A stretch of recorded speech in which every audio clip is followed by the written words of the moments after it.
Copenhague s'est transformée et je pense que c'est une des rares villes, et je pense que je peux étendre au Danemark, sur le fait qu'on peut construire très très jeune. Moi, j'avais pas connu ça de là où je venais avant, en France et aux États-Unis.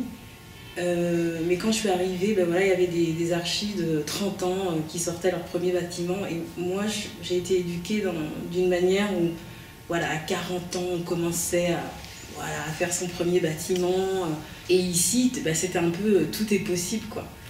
Et un autre aspect, c'est que c'est assez facile au Danemark de pouvoir se mettre à son compte et puis essayer de faire des projets ambitieux, etc.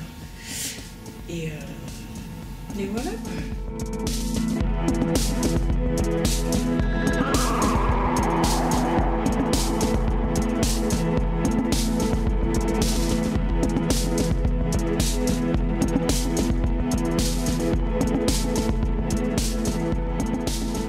Maintenant, ce que j'aime aussi dans l'architecture, c'est que pour moi, ça synthétise un peu... c'est le lieu de réunion de plusieurs disciplines. Il y a à la fois du dessin, de l'art, de la sociologie, parce qu'il faut comprendre comment les gens habitent.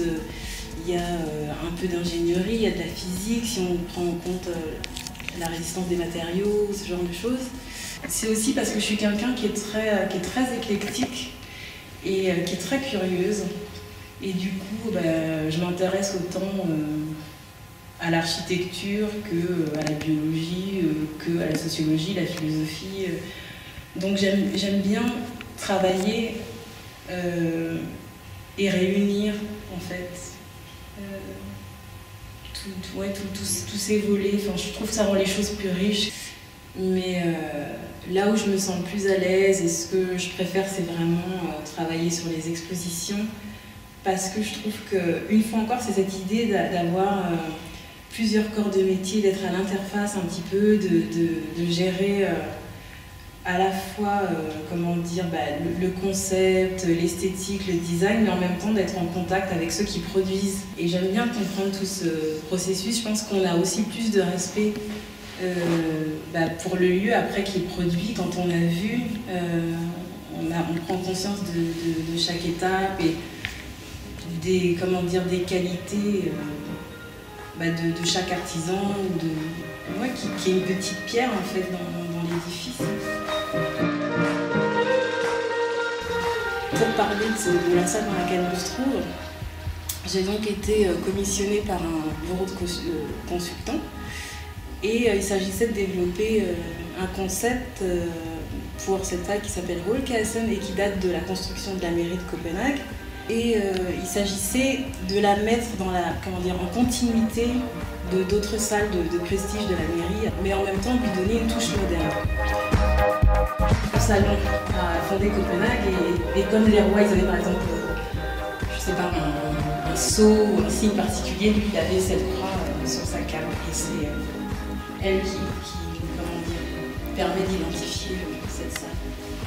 Une fois qu'on a trouvé les couleurs, ce qu'on a fait, c'est que la salle originale, elle avait donc ces panneaux verts avec du rouge, et c'est ce qu'on a essayé de remettre, mais un peu au goût du jour.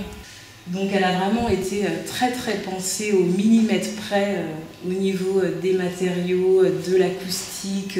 Tout a été fait sur mesure en fait, dans cette salle. En tant que Française qui vit ici depuis une dizaine d'années, ça me fait plaisir d'avoir pu réaliser quelque chose dans la mairie, parce que c'est vraiment un lieu symbolique. Et puis je me dis qu'après, voilà, si je quitte le Danemark, y a cette petite partie de moi qui vit ici encore pour quelques années. Donc c'est touchant.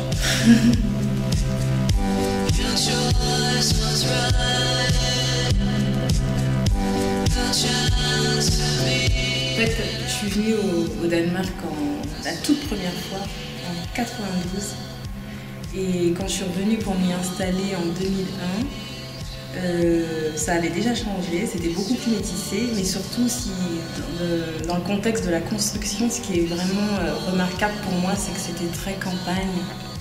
Et j'ai connu par exemple Amager comme vraiment une réserve sauvage, une plaine où il n'y avait rien du tout, et aujourd'hui c'est tout bâti. Donc c'est assez spectaculaire en 10 ans.